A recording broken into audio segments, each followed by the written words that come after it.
Hi friends, अभी recently ऐसा क्या करें कि चेक बाउंस ही ना हो, पर मैंने एक वीडियो बनाया था। उसी वीडियो में एक व्यूअर ने कमेंट करके पूछा है कि सर ये बताइए कि झूठे चेक बाउंस के केस से कैसे बचा जाए। फ्रेंड, झूठे चेक बाउंस का केस हमारे ऊपर जब ही दायर होगा जब हम कोई गलतियां करेंगे। अगर हम चेक देते समय कुछ सावधानियां रखेंगे तो हमारे ऊपर झूठे चेक बाउंस का केस कभी फाइल नहीं होगा। अब ये झूठे चेक बाउंस के केस की पहचान क्या है, तो सबसे पहले मैं आपको बताऊंगा कि झूठे चेक बाउंस होते कौन से हैं। देखिए, झूठे चेक बाउंस का केस आपके ऊपर 3 कंडीशंस में हो सकता है। नंबर 1 कि आपका चेक खो चुका है और जो चेक आप खो चुके हैं उस चेक को किसी पर्सन ने अपने बैंक में प्रेजेंट कराया और बाद में उस चेक के बेस पर आपके ऊपर झूठा चेक बाउंस का केस चलाया। नंबर 2, आपने किसी पर्सन को लेन देन में कोई चेक दिया लेकिन बाद में आपने उस पर्सन को वो चेक प्रेजेंट कराने के लिए मना किया, लेकिन उस पर्सन ने आपकी बात ना मान करके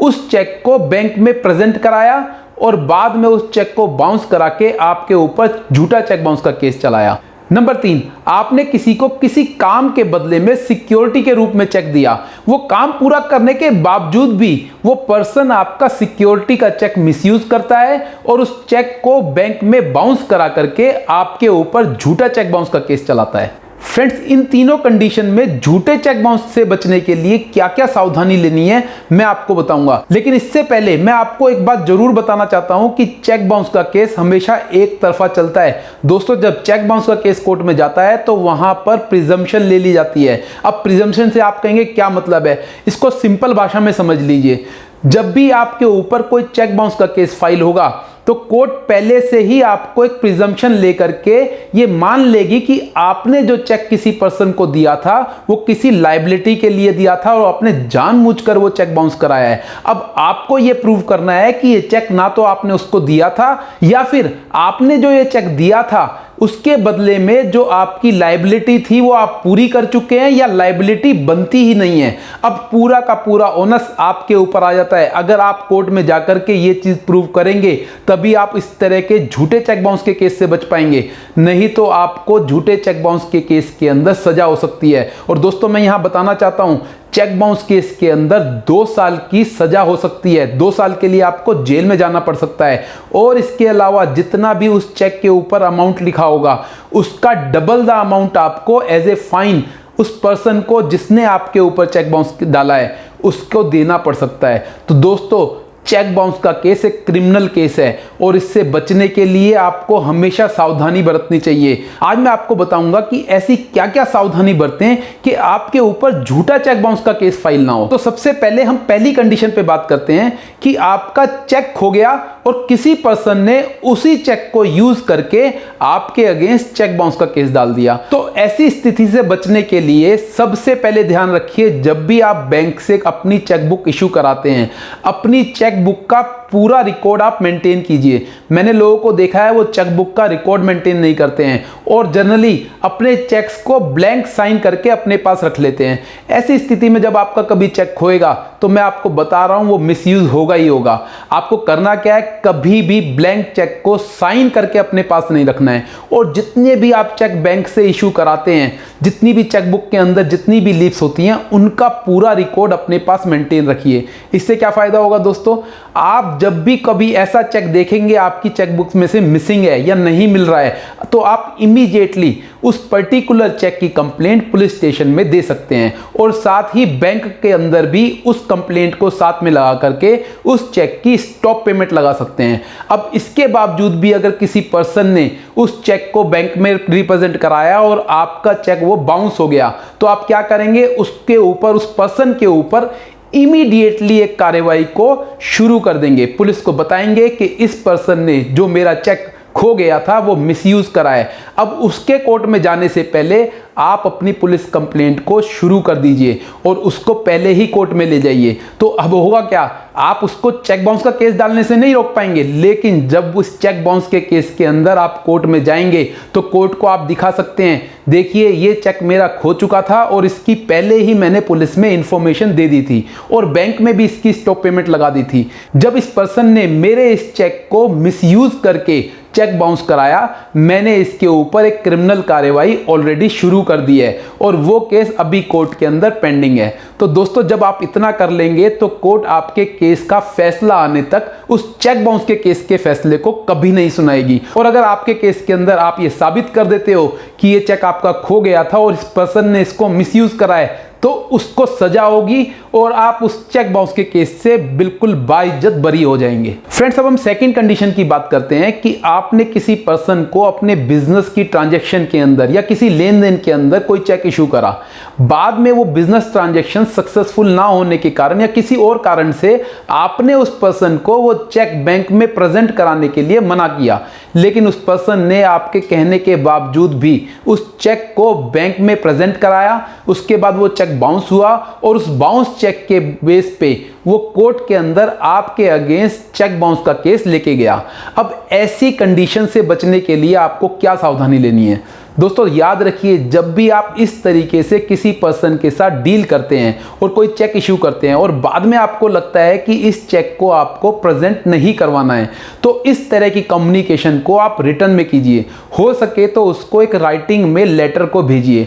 उस लेटर को भेजने का record as a speed post और कोरियर पोस्ट अपने पास जरूर रखिए। अगर आपको लगता है कि स्पीड पोस्ट कराना या कोरियर कराना एक लंबा प्रोसेस है और इसमें टाइम लगेगा, तो आप उस पर्सन को ईमेल कर सकते हैं, व्हाट्सएप दे सकते हैं और टेक्स्ट मैसेज भी कर सकते हैं और इन सभी चीज़ों का रिकॉर्ड अपने पास रखिए। मैंने जनरली देखा है लोग मना तो करते हैं लेकिन टेलीफोनिकली बोल करके उसको मना करते हैं, और जब कोर्ट में आपको इस केस को लड़ना पड़ता है, इस तरह के झूठे चेक बाउंस के केस को लड़ना पड़ता है, तो आप ये साबित नहीं कर पाते हैं कि मैंने इस पर्टिकुलर चेक को पर्सन को बैंक में प्रेजेंट कराने के लिए मना किया था, और जो पर्सन ने आपके अगेंस्ट वो चेक बाउंस का केस डाला है, आपने जो भी उसको सर्विसेज या बिजनेस के लिए लेन देन में वो चेक इशू करा था, वो सर्विसेज आपने नहीं दी है। अब ये आपको साबित करने में बहुत समय लग जाएगा। अगर आपके पास इनिशियली इस तरीके का कम्युनिकेशन होगा जिसमें आपने ये भी लिखा होगा कि किस कारण से आप वो उसको चेक डालने से मना कर रहे हैं,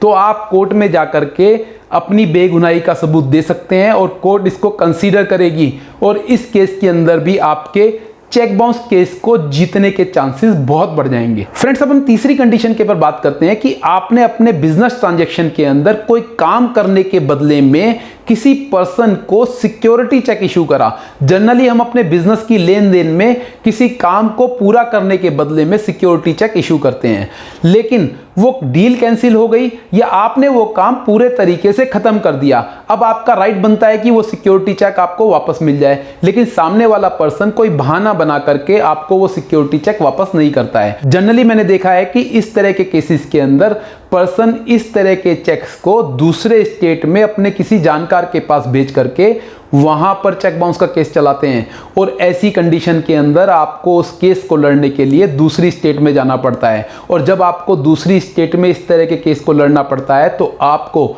वहां पर बार बार जाने में बहुत तकलीफ होती है। तो इस तरह की सिक्योरिटी चेक को देते वक्त आपको क्या सावधानी रखनी है ये जरूर समझ लें। जब भी आप किसी पर्सन को कोई सिक्योरिटी चेक इशू करते हैं तो ध्यान रखिए, सबसे पहले जरूरी जो चीज़ है, आप उस चेक के अंदर उस पर्सन का नाम, उसके अंदर उसकी डेट से मेरा मतलब है आप कम से कम उसके अंदर ऐसी डेट जरूर डाल दें जब तक आपका वो काम परफॉर्म हो जाना हो, ताकि उस सिक्योरिटी चेक को उस डेट के बाद यूज ना किया जा सके। इसके अलावा आप उसमें अमाउंट भी भरिए, और अगर आपको लगता है कि अमाउंट अभी डिसाइडेड नहीं है तो कम से कम आप जहां पर वर्ड्स के अंदर अमाउंट दिया जाता है उसके नीचे बॉक्स में लिख सकते हैं कि मैक्सिमम, जैसे मान लीजिए आप किसी के लिए 3 लाख रुपए का काम कर रहे हैं तो आप लिख सकते हैं उसके अंदर कि maximum up to 3 lakh rupees, ये चेक जो है ये 3 लाख रुपए तक ही यूज़ किया जा सकता है। तो ऐसी कंडीशन में आप किसी पर्सन को अगर ब्लैंक सिक्योरिटी चेक भी दे रहे हैं तो वो चेक 3 लाख रुपए से ज़्यादा का यूज़ नहीं हो पाएगा।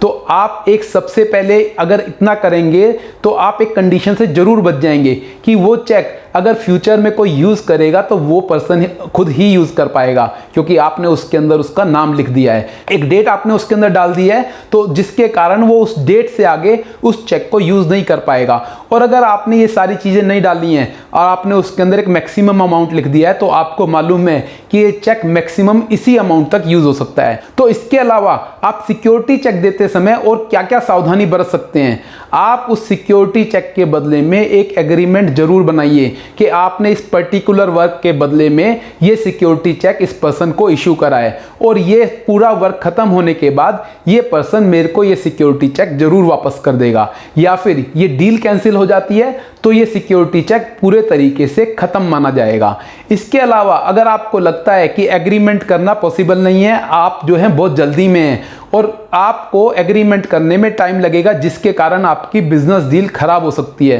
तो आप क्या कर सकते हैं दोस्तों, अगर आप एग्रीमेंट नहीं कर सकते हैं तो ईमेल पे कम्युनिकेशन कर सकते हैं इस पर्टिकुलर सिक्योरिटी चेक को लेकर के। अगर ये भी करना पॉसिबल नहीं है तो आप व्हाट्सएप पे एटलीस्ट उस सिक्योरिटी चेक की पर्सन से कंफर्मेशन जरूर ले लें। इतना करने के बाद मैं आपको गारंटी देता हूं वो पर्सन कभी भी सिक्योरिटी चेक को, अगर आपने उसकी सर्विसेज दे दी हैं या फिर वो डील कैंसिल हो गई है, तो उसको मिसयूज करके आपके अगेंस्ट झूठा चेक बाउंस का केस फाइल नहीं कर पाएगा। सो फ्रेंड्स, मैंने आज आपको उन तीनों कंडीशंस के बारे में बताया जिन 3 कंडीशंस में आप झूठे चेक बाउंस के केस के अंदर फंस सकते हैं। और अगर आप ये तीनों कंडीशंस के अंदर जो मैंने सावधानी बताई है, अगर ये सावधानी बरतेंगे तो मैं आपको गारंटी करता हूं कि आपके अगेंस्ट कभी भी झूठा चेक बाउंस का केस दायर नहीं होगा। और अगर कोई पर्सन आपके अगेंस्ट झूठा चेक बाउंस का केस दायर भी कर देता है तो ऐसी कंडीशंस के अंदर उसको अपने मुंह की खानी पड़ेगी और आप कोर्ट के अंदर उस केस को जरूर जीतेंगे। तो दोस्तों, हमेशा चेक देते वक्त ध्यान रखिए कि आप किस पर्सन के साथ डील कर रहे हैं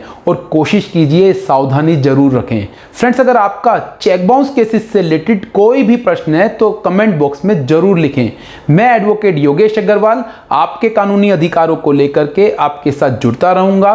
सेफ रहें, स्वस्थ रहें। जय हिंद, जय भारत।